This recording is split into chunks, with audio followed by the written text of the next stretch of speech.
Um pastor bem conhecido, numa das visitas que ele fez num lar cristão, né? Num lar assim de um casal uma família que pertencia à igreja dele. Ele era novo naquela comunidade, então ele foi conhecer todas as famílias. Então aquele casal ele não conhecia muito bem. E quando chegou na casa lá e sentou e está ali fazendo jantar e batendo aquele papo, ele se percebia que o marido ficava bem tímido no cantinho dele, assim, quietinho, e a esposa toda dinâmica e ativa e fazendo as coisas. Aí o pastor perguntava alguma coisa, ela que tomava a iniciativa de falar e explicar o que era, e ela sempre terminava aquele assuntinho, aquela pergunta ali, aquela resposta, dizendo, né, amor? Qualquer coisinha, né, amor? Tem um casal aqui na igreja, quando eu vou, sempre eles falam assim, né, amor? Né, Noriuki? Né, Graziela? Me lembrei de vocês quando eu vi essa história, né? Mas tudo aquilo ali, ela que tomava iniciativa, ela que estava falando, né, amor? Ah, a gente fez, né, amor? Né, amor, tal, né? E esse pastor ficou um pouco incomodado. Não tem nada a ver com vocês, tá? Mas ele ficou um pouco incomodado.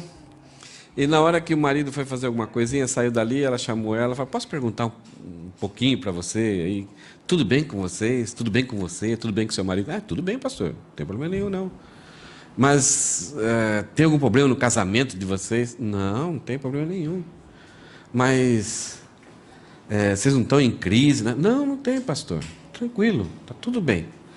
Mas quem que é o líder, é o cabeça do seu lar? É o meu marido. Mas quem decidiu isso? Eu.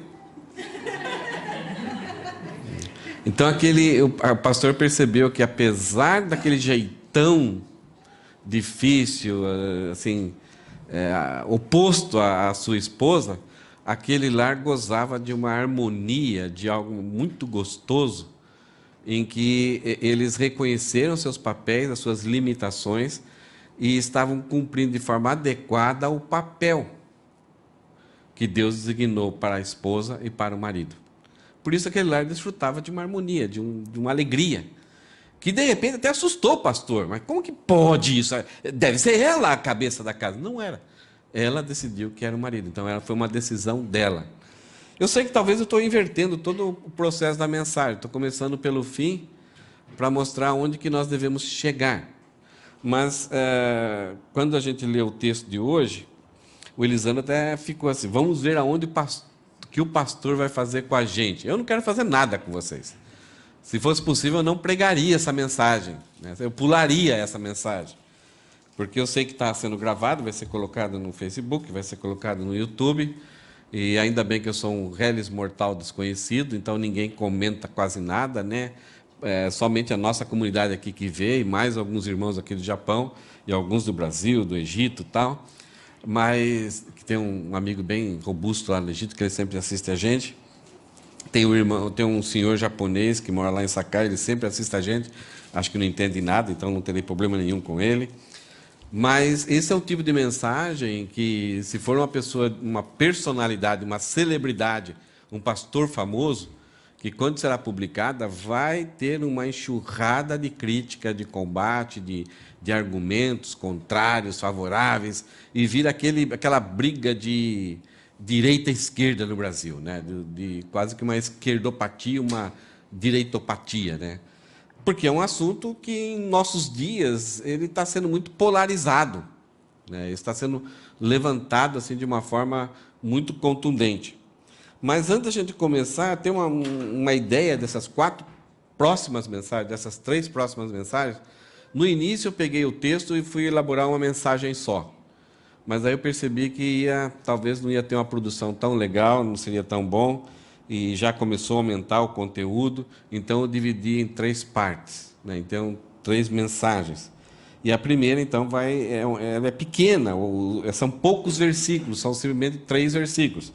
E a frase que a gente podia dizer para essas 3 mensagens, agora que Paulo entra continua falando do controle do Espírito Santo, enchei-vos do Espírito Santo, então nós descobrimos que o falar com salmos, hinos, cânticos espirituais, dando sempre graças e sujeitando uns aos outros, Então a gente não teve ainda uma definição se é a forma de você ser encher do Espírito Santo, ou quando você é cheio do Espírito Santo, você age dessa forma.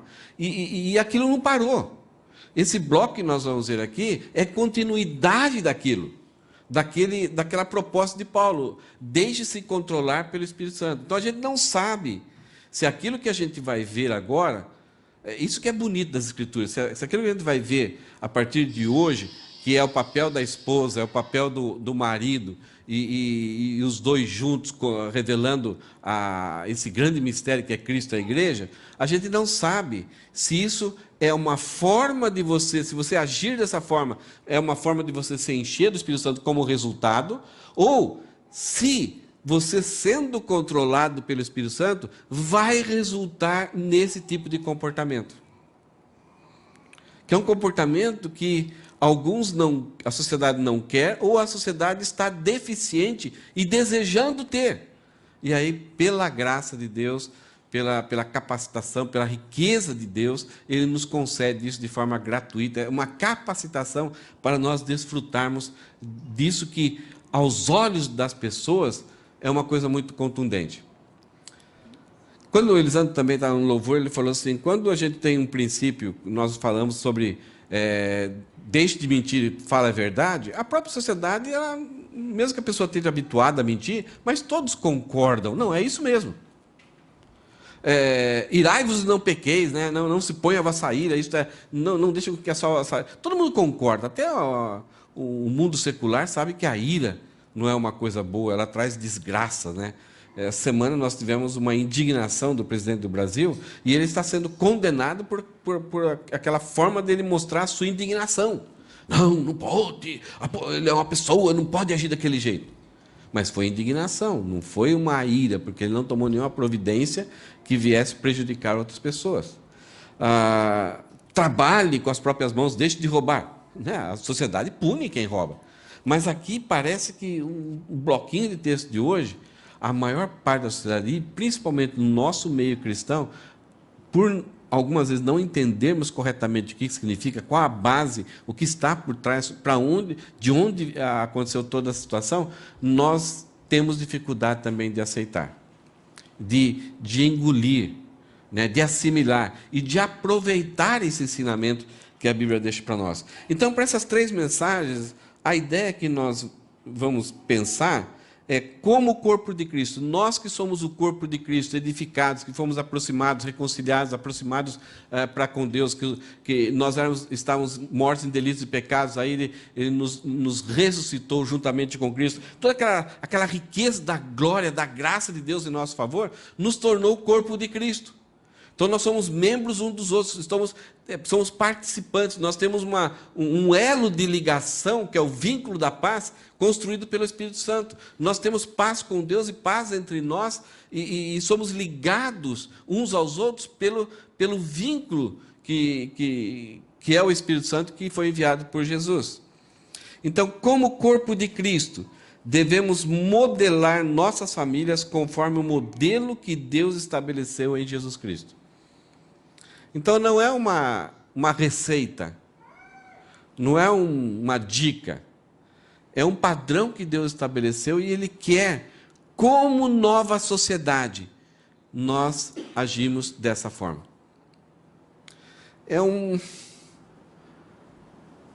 Quando tem esqueci a palavra, fugi agora. Mas quando você tem, por exemplo, marca de roupa, o que é marcas de roupa? É etiqueta, mas é... Oi? A grife. Isso, essa palavra que eu queria achar. Uma pessoa que faz parte do corpo de Cristo, ela não usa mais a grife que ela usava. Agora ela tem que usar uma outra grife. Automaticamente, as preferências de uma pessoa que pertence ao corpo de Cristo não contém mais o desejo de usar aquela grife. Se lembra? Despivos, né? Removam a velha grife e revistam-se de uma nova grife. Então, esse é o apelo. É um novo paradigma de viver. Então, existe em nós o Espírito Santo e a nova natureza que deseja essa nova vida, viver de acordo com isso. E esse é o padrão que Deus estabeleceu por nós.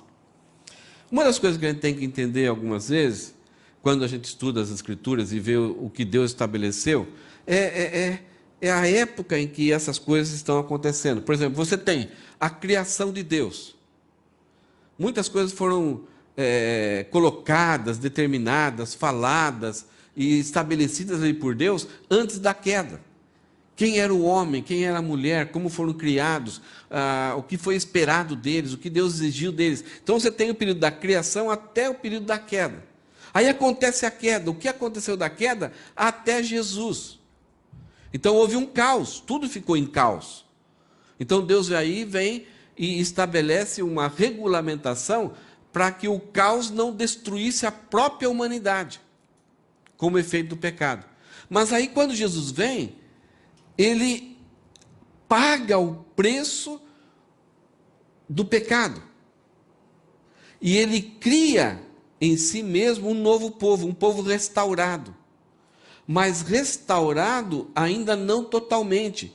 Restaurado totalmente na sua posição com Deus, mas ainda vivendo essa trajetória de vida com uma nova natureza, com o Espírito Santo, mas ainda com a natureza pecaminosa. Então nós, de uma hora para outra, não deixamos de pecar. Antes corrimos atrás do pecado. A partir do momento da restauração, da reconciliação com Deus, agora o pecado que corre atrás de nós. E nós temos que fugir do pecado. Até que, de repente, numa outra etapa, nós nos encontraremos com Deus, ou através da nossa morte, ou através da vida de Jesus Cristo. Então, nesse momento, nós seremos glorificados. Se estivermos mortos, seremos ressuscitados e glorificados. Se estivermos vivos, seremos transformados e viveremos aí para sempre com Deus. Então, nós temos, antes da queda, depois da queda, reconciliados com Cristo, vivendo nessa trajetória, e futuramente. Para cada época, nós temos limitações, exigências e capacitações. Por exemplo, antes da queda, Gênesis 1, 27. E aí tudo pensando para introduzir a ideia do papel da mulher. Gênesis 1, 27 fala o seguinte: assim Deus criou os seres humanos, homem e mulher, à sua própria imagem. A imagem de Deus os criou, homem e mulher os criou. Então, o homem não é a imagem de Deus e nem a mulher é a imagem de Deus. Os dois somados são a imagem de Deus. Olha que coisa linda.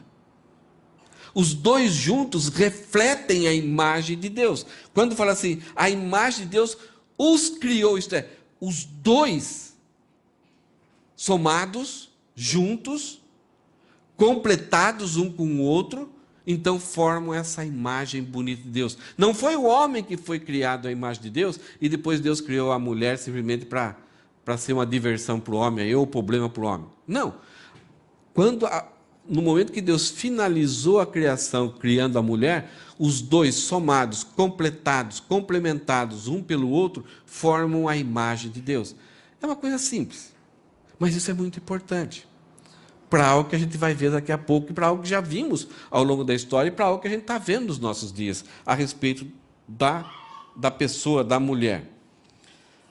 E aí Deus, já no começo, antes da queda, em Gênesis 2, 24, Deus falou o seguinte: por isso o homem deixa pai e mãe, e se une à sua mulher, e os dois se tornam um. Mas 5 vezes vai aparecer essa ideia, esse princípio, de deixar geograficamente, de deixar financeiramente, de deixar emocionalmente o homem e a sua família, pai e mãe, e se unir à sua mulher e ser um. A ideia aqui, juntamente com aquilo que nós falamos, é que uma das coisas que mais revela a pessoa de Deus é a unidade homem e mulher. Há várias coisas que revelam quem Deus é, os atributos dele. Paulo em Romanos fala assim que os atributos de Deus podem ser conhecidos através da revelação geral, natural, da natureza. O firmamento revela a glória do Senhor, os seus atributos invisíveis. Então, É algo muito fantástico isso. E o homem não tem capacidade de reconhecer que a natureza, por trás da natureza, tem uma assinatura. Na natureza tem uma assinatura de um Deus pessoal e criador. E tudo aquilo que tem mais potencial para revelar a pessoa de Deus, vai ser aquilo que mais vai ser combatido. Então, a natureza revela, mas ela não revela tanto como a música. A música revela muito de Deus. A palavra de Deus, mas a música não revela tanto como a palavra de Deus. A palavra de Deus não revela tanto quanto o homem e mulher. E o homem e mulher não revela tanto quanto a pessoa de Jesus. Então nós temos Deus sendo revelado plenamente, a plenitude de Deus é revelada na pessoa de Jesus, e aí Deus ainda continua sendo revelado através do homem e mulher, da sua palavra, da música, e até a matemática revela. Mas a matemática está muito longe, a natureza está muito longe, é muito obscuro ainda, não revela tanto. Agora, quanto mais perto estiver aquilo que revela a pessoa de Deus, mais combatido será. Então, por isso que a pessoa de Jesus é uma ofensa para a humanidade. Não tem explicação. Você fala só o nome Jesus, as pessoas têm uma alergia a isso. Nem a pessoa sabe por quê. E quando você fala que a família é um projeto de Deus, ela é constituída de homem e mulher, o negócio pega. Então, a família está sendo combatida nos nossos dias de uma forma assim, a formação, a instituição, a forma de constituição da família, ela está sendo toda combatida, destruída e elaborada novas propostas, novos conceitos do que é uma família. Porque aquilo que Deus estabeleceu revela quem Deus é, então vamos combater. A música revela muito de Deus, então o mundo espiritual combate a música. Então, nós vemos até agora que a união homem e mulher, incluindo os dois, não a mulher entra como adereço do homem aí, mas os dois plenamente, os dois criados por Deus, revelam quem Deus é. Aí chegou a queda. Deus avisou Adão, estabeleceu uma condição para a pessoa de Adão, e ele transmitiu essa informação para sua esposa. E num dia, numa tarde, não sei se foi numa manhã, não sei porquê, houve um encontro da serpente com a esposa de Adão. E a ideia que Deus tinha estabelecido é, olha, Adão, você pode comer de tudo, mas se você comer daquela árvore do conhecimento do bem e do mal, você certamente morrerá. E olha como foi o encontro da serpente, do diabo com Eva. Ele pergunta para Eva, o que disse Deus?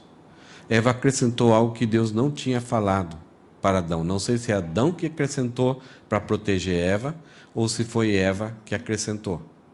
Mas Eva respondeu assim, de todas as árvores podemos comer, menos a que está no meio do jardim. Dela não podemos nem comer e nem tocar. Só não podia comer a ordem de Deus. O tocar, ou Adão acrescentou, ou Eva acrescentou. Porque do dia que nós comemos, disse Deus, nós vamos morrer. E olha a palavra da serpente para Eva. É claro que vocês não morrerão. Você não sabe. Tem alguma coisa aqui que não foi contado para vocês. A serpente respondeu à mulher, Deus sabe que no momento em que comerem do fruto, seus olhos se abrirão, e como Deus, conhecerão o bem e o mal. Pá! Criou-se uma dúvida, criou-se um desejo, e aí despertou uma grande ilusão na cabeça de Eva, de que ela poderia ter um atributo da soberania, do poder grandioso de Deus.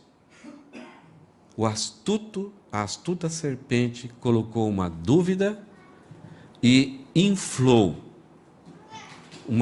um pensamento na cabeça de Eva, de que ela poderia ser igual a Deus. E como Deus soberano, como Deus onipresente, como Deus onipotente, como Deus onisciente, como Deus controlador de todas as coisas, que tem tudo sob o seu controle, todo o seu poder, vocês serão iguais. E aí Eva, puxa, devo aproveitar essa oportunidade. Essa oportunidade tem que ser agora ou nunca. Não sei quanto tempo mais essa árvore vai ficar no centro do jardim. E ela foi e ofereceu a Adão, e ele conscientemente, sabendo da ordem de Deus, ele desobedeceu, se rebelou contra Deus. O pecado caiu, a responsabilidade do pecado caiu sobre Adão, porque Eva foi enganada. Nós vamos ver daqui a pouco um texto muito assustador também. E aí, Deus vem e encontra o casal com medo, um responsabilizando o outro e também a serpente, e aí Deus priva eles de habitar ali no jardim, expulsa eles ali, e o fato de expulsar ainda foi um ato de graça, porque no jardim tem a árvore da vida, se eles comessem, eles permaneceriam para sempre pecadores. Então, expulsando, eles entram num processo de possibilidade de redenção, e eles vão gerar da mulher, no futuro vai ser gerado o Redentor, que vai pisar a cabeça da serpente. Esse Redentor sofrerá um grande baque da serpente. A serpente vai picar o calcanhar dele, vai derrubar ele, mas ele vai se levantar e vai pisar a cabeça, uma morte definitiva esmagada, um problema resolvido para sempre. Da própria mulher, que foi enganada, seduzida, que levou o seu marido a pecar. Então Deus chega para o casal, e além de falar para Adão que ele agora vai trabalhar, duro, agora vai ser difícil, a terra vai ser contra ele, porque o pecado contaminou tudo, né? Trouxe problemas do relacionamento, trouxe problemas para a natureza. E aí Deus se dirige à mulher e ele diz para a mulher, Deus disse: farei mais intensas as dores de sua gravidez, e com dor você dará à luz. Seu desejo será para seu marido, e ele a dominará. Até, a gente não sabia, Adão estava antes da queda, não havia morte. A morte foi resultado do pecado. A partir da queda, entrou a morte. Mas Adão não desfrutou da morte inicialmente, a morte física inicialmente. Ele, no início, já desfrutou da morte, no sentido assim de que ele foi rompida a confiança entre ele e Deus, ele passou a ter medo, foi rompido aquele relacionamento harmonioso que ele tinha com Eva, foi rompido o relacionamento harmonioso que tinha os filhos, um matou o outro, e aí surgiu a morte no meio deles, coisa que é muito estranha, como ter um corpo ali que não tem mais vida. E aí começou a morte a se espalhar e contaminar tudo. Não somente a morte física, biológica, da natureza, tudo. A morte entrou e arrebentou mesmo. E aí, até o dilúvio, os homens viviam 900 e poucos anos. Depois do dilúvio, passam a encurtar esse tempo de vida. Mas uma coisa drástica que acontece depois da queda é que Deus fala assim: a partir de agora eu farei mais intensas as dores de sua gravidez. A impressão que os estudiosos falam, que não é tanto a intensidade, que a mulher não sofria tanto, a dor do parto, mas é que agora ela vai ter mais dores, no sentido assim, multiplicarei as tuas concepções. Isto é, tanto menstruação, ovulação e muito mais, e naquela época não tinha meios de como que chama, de prevenção de gravidez. Então, aquilo que antes da queda poderia durar muito tempo, uma ovulação e ter um filho, agora vai ser muito mais constante. A gente não sabe até Noé, tanto que isso, os intervalos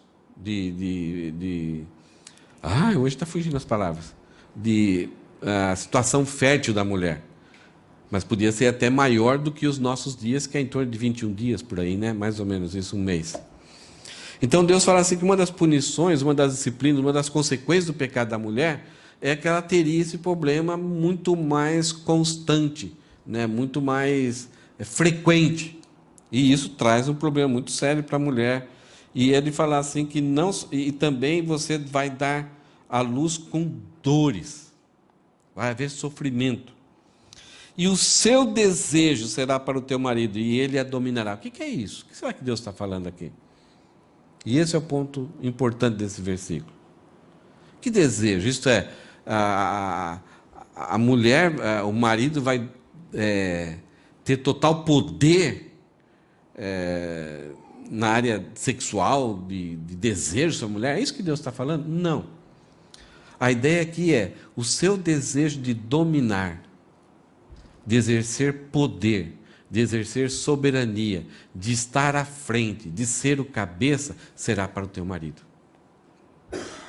Então, antes da queda, os dois eram iguais, juntos eram reflexos da imagem de Deus, havia uma sutil liderança, uma sutil ideia de uma certa autoridade, mas não havia isso. Por quê? Simplesmente porque o homem foi criado primeiro.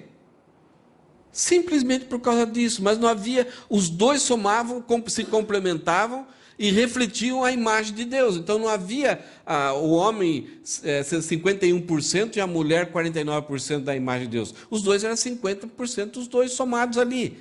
Mas funcionalmente recebiam de Deus uma sutil liderança, como o homem sendo o cabeça, por causa simplesmente do que foi criado primeiro. E é interessante,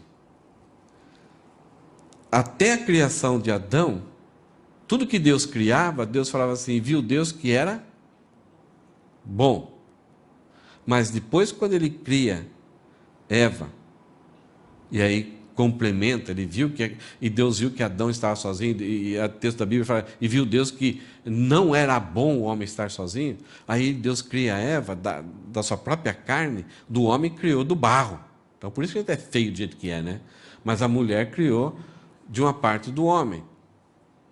Aí Deus fala, e viu Deus que era muito bom. Então primeiro ele fez o rascunho, e daí melhorou muito, e colocou na mulher algo que o homem tem uma certa contribuição, mas a mulher ela passa a ter, a usufruir de um dos maiores atributos de Deus,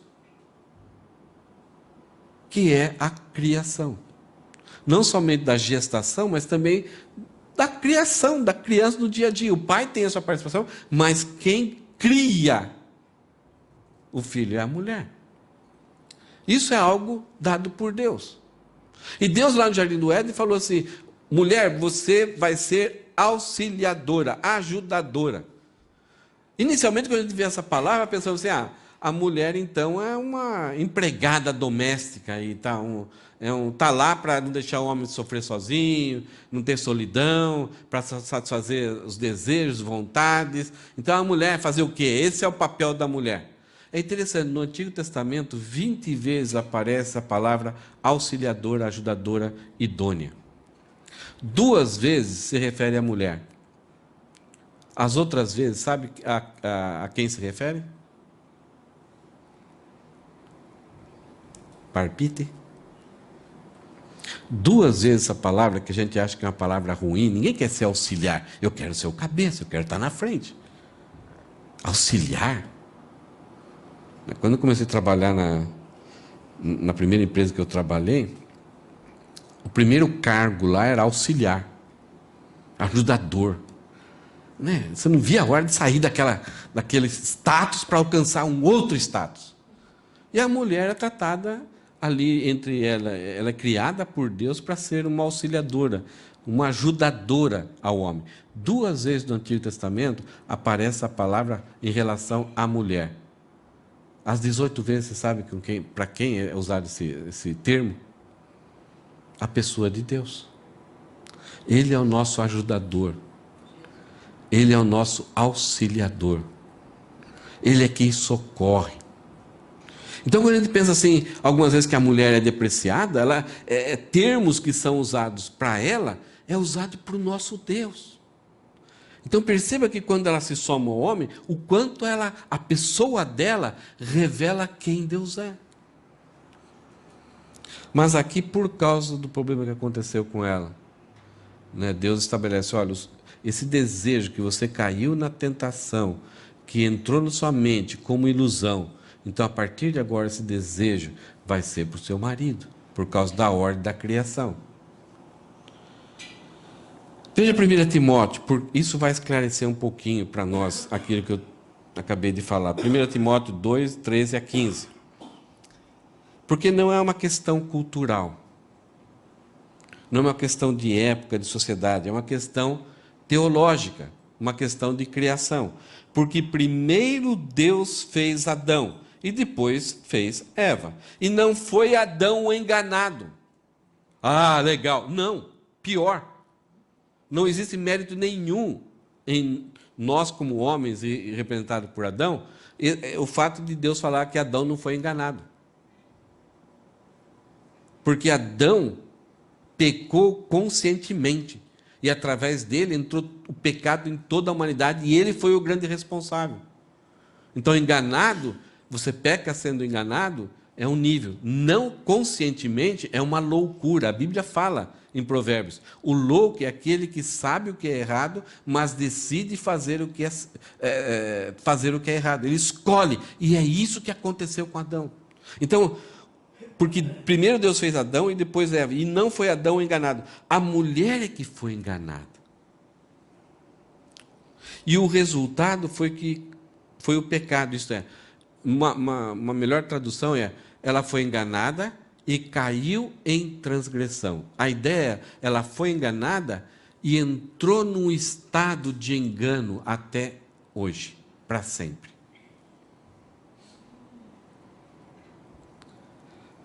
Eu sei que isso assusta, mas os homens, eles têm os seus problemas na sua biologia, na sua composição como homem, e Deus o responsabiliza, mas a mulher, no processo da queda, ela foi enganada pela sedução de ter poder, foi iludida e caiu nesse processo, nessa ilusão de ter poder, de querer dominar. E permanece até hoje. Por isso que a gente entende o que o texto vem a seguir. Mas as mulheres serão preservadas, serão salvas, escaparão desse estado de ilusão. Através do quê? Dando à luz filhos. Desde que continuem a viver na fé, no amor, na santidade, com discrição. Se não fosse isso, a gente entenderia que a salvação das mulheres é através da criação de filhos. Não. Aqui não está falando da salvação eterna. Está falando da mulher escapar dessa ilusão de que ela tem que ter poder, ela tem que ser empoderada, ela tem que ocupar o primeiro lugar. Os homens são bananas, eu tenho que assumir, é eu que mando. A mulher, ela sofre com isso. E ela é iludida por isso. Agora, essa ilusão de ser amada por todo mundo, estar em cima e ser desejada por todos, né? Muitas mulheres caem nisso daí e afundam a sua vida, destroem as suas vidas, se tornando um objeto. Mas quando a mulher ela tem filhos, as ilusões vão embora. Não é assim mesmo? Muitas das ilusões assim que eram fantasias, elas vão embora. E isso em algum momento é até prejudicial, porque a mulher já não quer nem... Ela tem sentimentos de não ser mais... achar que não é valorizada, que não serve para nada. Enfrenta crises. Porque ela descobre que através da criação de filhos, a ilusão que ela tinha da vida, foi lá por terra. Aí ela tem que ser ajudada a recuperar o conceito que ela tem dela mesma, o valor que ela tem dela mesma. Então ela será salva dando à luz filhos, desde que continue a viver na fé, no amor, na santidade e com discrição. Porque a qualquer momento, essa ilusão pode voltar. Porque você cria filhos, dá o seu corpo, dá um tempo, cria demais, dá alimento para esse filho cresce, te dá uma dor de cabeça, e depois, se for uma filha ainda, vem um gorila, caça e leva embora. Aí você fala, eu sirvo para isso? E eu já vi muitas mulheres, uma vez, uns 30 anos atrás, uma senhora que tinha uma família legal, um homem era líder da igreja, e veio na cabeça dela a seguinte coisa: não, eu abri mão da minha faculdade, eu abri mão de tantas coisas, e dei minha vida para os meus filhos, e olha, é para isso não, eu vou querer agora realizar os meus sonhos. Então ela queria se separar do marido, sair de casa e fazer a vida dela. Por um tempo, o fato de estar criando os filhos, aquilo ajudou ela a enfrentar essa condição de estar em ilusão. Mas em pouco tempo, isso voltou com uma potência tão grande que levou ela a fazer a entrar num processo assim de tristeza da vida, né? Em vez de estar celebrando a vida agora, ela acabou quase destruindo a sua vida. E agora a gente vem para o texto que Paulo está nos ensinando hoje, e vai nos ajudar, tudo aquilo que a gente viu vai nos ajudar a entender o que é isso. Versículo 18: sejam cheios do Espírito Santo, isso é, sejam controlados pelo Espírito Santo, que o Espírito Santo dirija a vida de vocês. E aí no versículo 21, sujeitem-se uns aos outros por temor a Cristo. Quem deve sujeitar uns aos outros por temor a Cristo?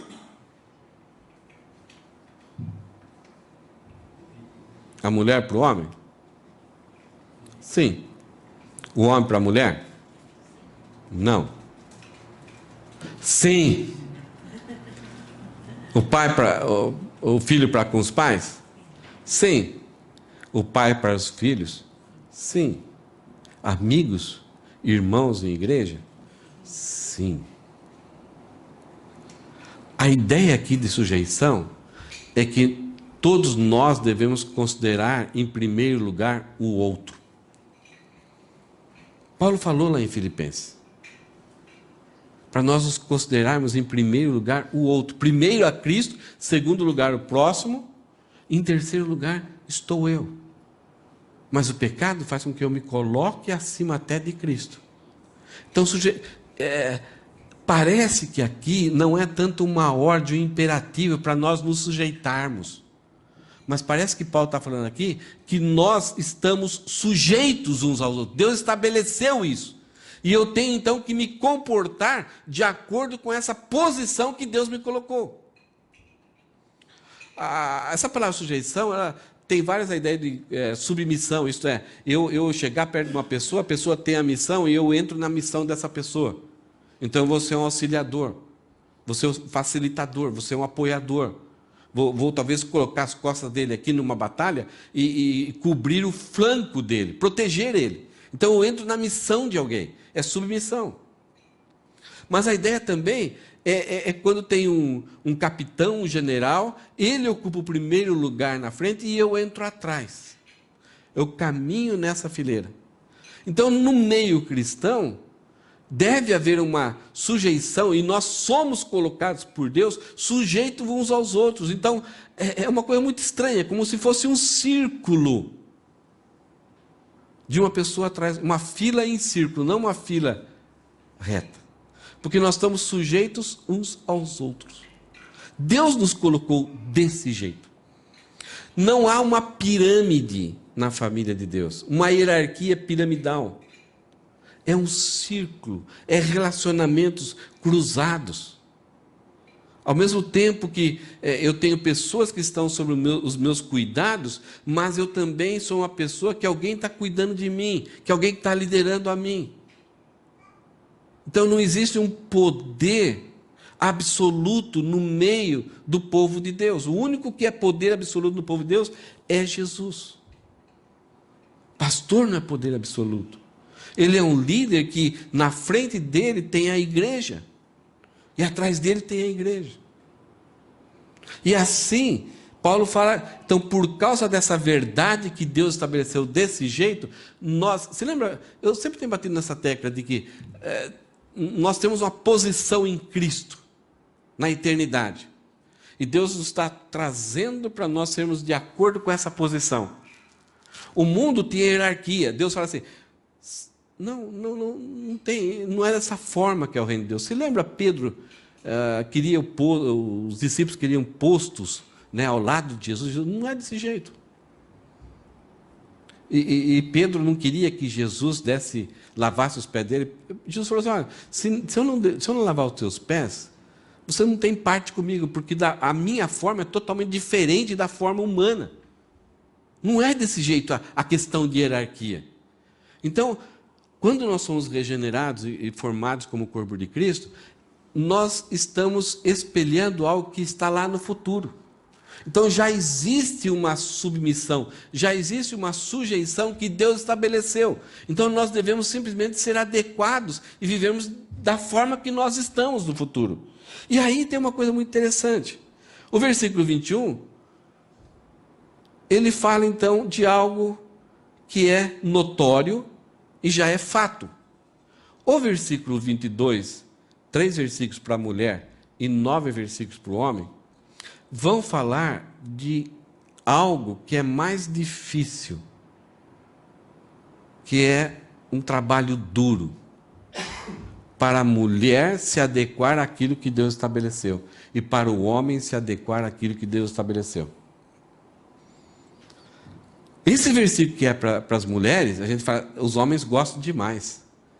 Porque gostamos de chegar para as esposas e falar: está vendo? Olha lá o pastor pregou, agora então, né?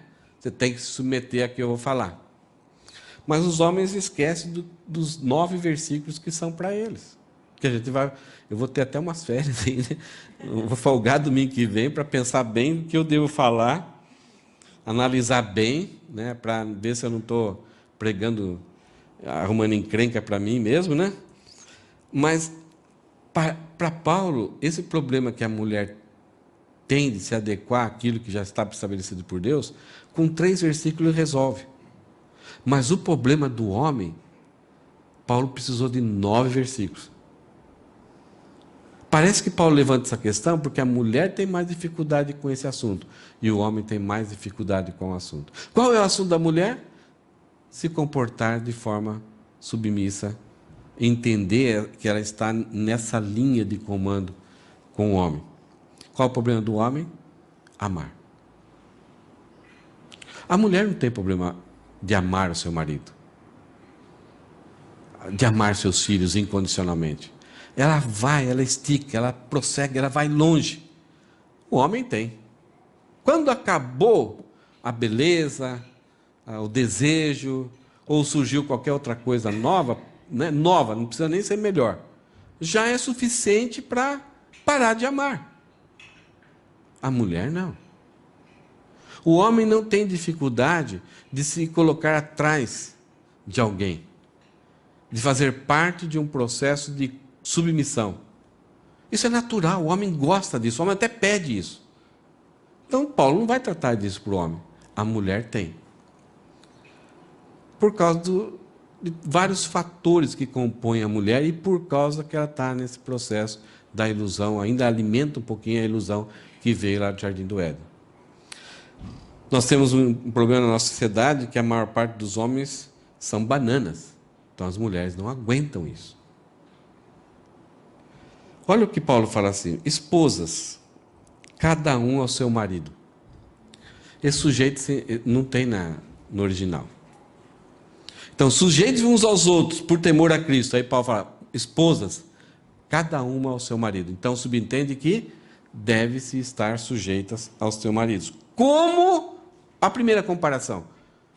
Como você faz com o Senhor.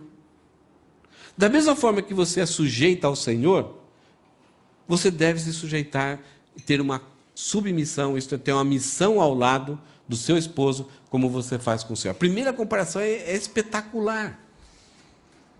Da mesma forma que eu sou sujeita, a mulher é sujeita ao Senhor, voluntariamente, amorosamente, sem tristeza, alegremente, dessa mesma forma, sejam sujeitas aos seus maridos. E aí ele fala: pois o marido é o cabeça da esposa, isto é, aquele que está à frente, foi criado primeiro, como Cristo é o cabeça da igreja. A comparação é teológica. Ele é o salvador do seu corpo, a igreja. Assim como a igreja se sujeita a Cristo, a igreja não é rebelde, ela está sujeita. Não é que a igreja não vai se sujeitar, ela está sujeita, é uma coisa que Deus estabeleceu. Cristo como cabeça e a igreja sujeita. Da mesma forma, assim como a igreja está sujeita a Cristo, também vocês, esposa, estão sujeitas. Não devem, não, estão sujeitas em tudo a seu marido. Então é um fato, não é nenhuma ordem. Por causa que vocês estão cheios do Espírito Santo, ou quando vocês estão cheios do Espírito Santo, isso vai ser uma realidade na vida de vocês. Vocês não vão lutar. Agora, quando o Espírito Santo não controla, isso se torna uma pedra no sapato, uma dificuldade, porque o pecado não quer isso. Existem muitas razões que as mulheres hoje em dia e ao longo da história têm para ter dificuldades com essas coisas. Primeiro, lá da queda, surgiu a ilusão de que ela queria estar na frente de tudo. E aí, ao longo da história, a mulher passou por algumas coisas que criou-se um desejo de uma libertação. E o feminismo, que foi algo que aconteceu na história através de mulheres crentes, que elas queriam ter os mesmos direitos sociais, votar que as mulheres. Mas aí esse movimento foi absorvido pelo marxismo, por Engels, por o materialismo, e desviou totalmente, pegou esse desejo que a mulher tem de autoridade, e agora vem esses termos empoderamento e tal, tornando a mulher de uma forma tão miserável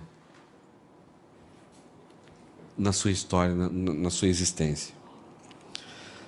Olha só, para nós termos consciência daquilo que a visão de Deus a respeito das mulheres. Atos 10, versículo 34 e 35. Então Pedro respondeu: vejo claramente que Deus não mostra nenhum favoritismo. Deus não faz acepção de pessoas. Em todas as nações, Ele aceita aqueles que o temem e faz o que é certo. Para Deus, não há salvação para o homem e Ele vai dar um jeitinho para as mulheres. Não há acepção entre mulher e homem. Os dois necessitam da salvação e para Ele salva da mesma forma. O mesmo valor. E só voltando um pouquinho, Eduardo, volta aquela imagem anterior. Conseguiu? O rosinha lá. Essa última frase aqui. Também vocês, esposas, devem ou estão submissas em tudo a seu marido. É um problema, não é? Paulo, quando escreve aqui, ele está em mente dele, escrevendo para uma nova sociedade. Esses princípios aqui não estão para a sociedade secular, mundana, pecaminosa, dominada pelo pecado, pelo príncipe desse século. Ele está escrevendo para uma nova sociedade. Uma sociedade de homens e mulheres e filhos que foram resgatados e regenerados pelo Senhor. Então, quando fala deve se sujeitar em tudo, esse em tudo não é tudo. É tudo aquilo que, em primeiro lugar, não vai atrapalhar ou prejudicar a submissão do versículo 24. Esposas, cada uma ao seu marido, como ao Senhor. Enquanto a submissão da mulher ao Senhor não for prejudicado pela submissão dela ao seu marido, ela continua sendo submissa. Mas a partir do momento que o marido faz alguma coisa, exige alguma coisa, está levando ela para algum lugar, para um momento, uma prática que afeta a submissão dela com o Senhor, ela deve priorizar a submissão dela ao Senhor. Entenderam? Tranquilos? Então existe uma santa desobediência.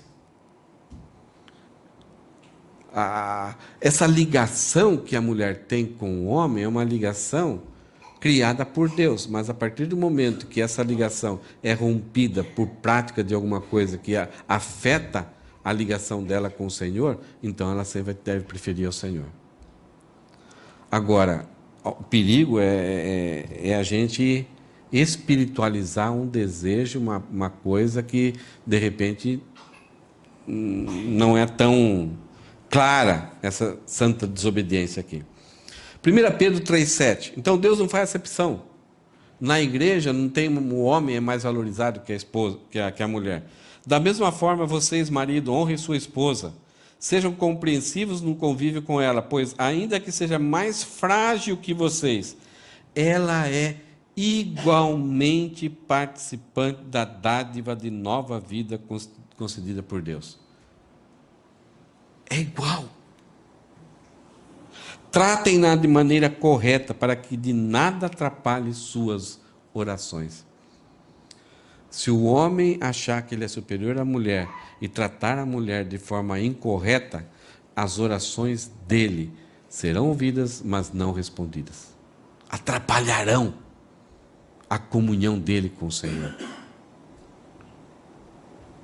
Se ele não consegue ser responsável corretamente sobre sua esposa, como ele vai então demonstrar que tem obediência ao Senhor? É nojo para Deus. Aquela questão de em tudo que Paulo está escrevendo nessa comunidade, o texto que se segue é que o homem deve amar a esposa como Cristo amou a igreja. Então o que acontece? Se o homem amar a sua esposa como Cristo amou, cuidando dela, melhorando a vida dela, dando todo o suporte para ter uma vida boa, sossegada, em paz, prazerosa, que mulher que vai ter dificuldade de ter uma missão conjunta com esse homem? E quando a mulher ela responde com esse desejo de ter uma missão conjunta ao homem, que dificuldade o homem vai ter para não amar essa mulher? Mesmo que as rugas apareçam, mesmo que dificuldades venham. Percebe o que está acontecendo aqui? Enchei-vos do Espírito. Automaticamente o homem vai amar incondicionalmente a esposa. E a esposa vai agir de forma submissa, com uma comissão que vai fazer com que o homem ame mais e a mulher seja mais auxiliadora, ajudadora. E é um ciclo interminável de harmonia. Agora, quando o pecado, a rebelião, o desejo, a ilusão entra nesse processo, a engrenagem deixa de ter óleo. E aí começa a ranger e quebra os dentes. E aí trava. Então Paulo está escrevendo isso para uma comunidade cristã.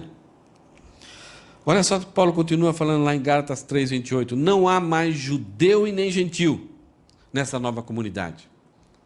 Não há, ao judeu, ele tem aquela história tão bonita, genealogia, e leis e profetas, alianças. Olha o passado dele, olha o passado dos gentios. Afundados na idolatria, no pecado, na imoralidade, sem conhecer a Deus. Paulo fala, agora em Cristo não tem mais diferença nenhuma. Agora é uma nova sociedade, uma nova comunidade. Não há diferença entre escravo e livre. E não há diferença nem em homem e mulher. A ideia é que há diferença, né? As diferenças se mantêm. Mas para Deus, a questão de valor não tem mais. Pois todos vocês são um em Cristo. Por causa de Jesus, o nosso valor é igual. Como pessoa individualmente, não tem valor nenhum para Deus, mas porque estamos em Cristo e somos um em Cristo, então nós temos valor diante de Deus. Voltando ao texto, vamos ler de novo, vamos ler o versículo 22 até o versículo 24. Vamos juntos? Esposas, sujeite-se cada uma ao seu marido, como ao Senhor, pois o marido é o cabeça da esposa, como Cristo é o cabeça da igreja. Ele é o salvador do seu corpo, a igreja. Assim como a igreja se sujeita a Cristo, assim vocês, esposas, devem se sujeitar em tudo a seu marido. Algumas vezes Paulo tinha muita convivência com pessoas que, ao ele evangelizar e pregar o evangelho, a mulher, os seus filhos, suas filhas se convertiam, e o marido não se convertia. Então, como trabalhar com a situação? Você tinha, principalmente na cidade de Corinto, Paulo fala que que ele recebeu uma carta dos corintianos e falando para Paulo, olha, os pais não querem mais entregar as filhas para o casamento. Por várias questões, porque eles tiveram uma ideia de que tudo aquilo que é material, físico, prazer, alegria, talvez era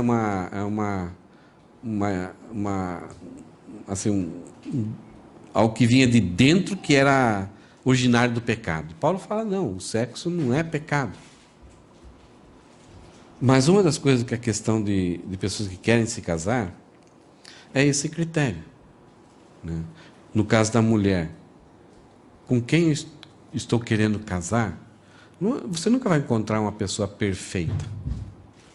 Mas essa pessoa, eu vou conseguir alegremente manter a minha submissão a Cristo e ser submisso a Ele, ou vou ter dificuldade?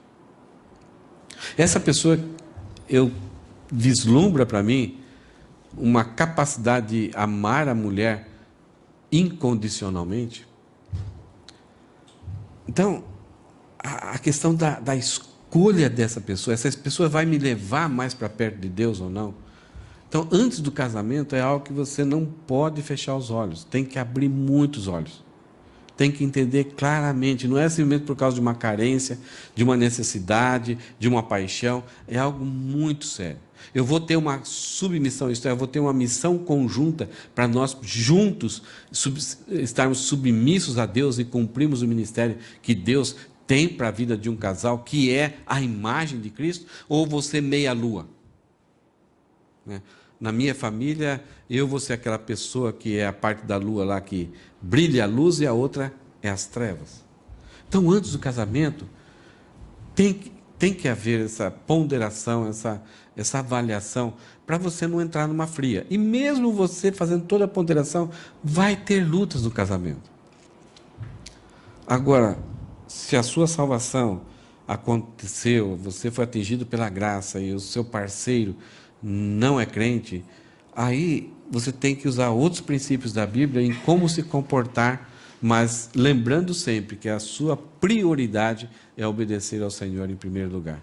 Ter um comportamento delicado, amoroso, cuidadoso, santificando o parceiro, isto é, criando um ambiente em que ele não vai desfrutar de coisas ruins, mas, em primeiro lugar, sendo obediente ao Senhor. A frase que a gente viu no começo é: como corpo de Cristo, nós como família de Cristo, nós devemos, é obrigação nossa, modelar nossas famílias conforme o modelo que Deus estabeleceu em Jesus Cristo. Assimilar isso. Deve rever os conceitos sobre si mesmo, a sua ligação com o Senhor Jesus Cristo, você não é menos ou mais, é um em Cristo, e sobre a sua posição funcional em relação ao marido, com sujeição, moderação e bom senso. Como que agir dessa forma? Então, não agir com manipulação, não controlar, não disputar, não competir, não brigar por poder dentro do lar. Vocês não precisam. E não é para vocês. Isso é um peso que é dado aos homens.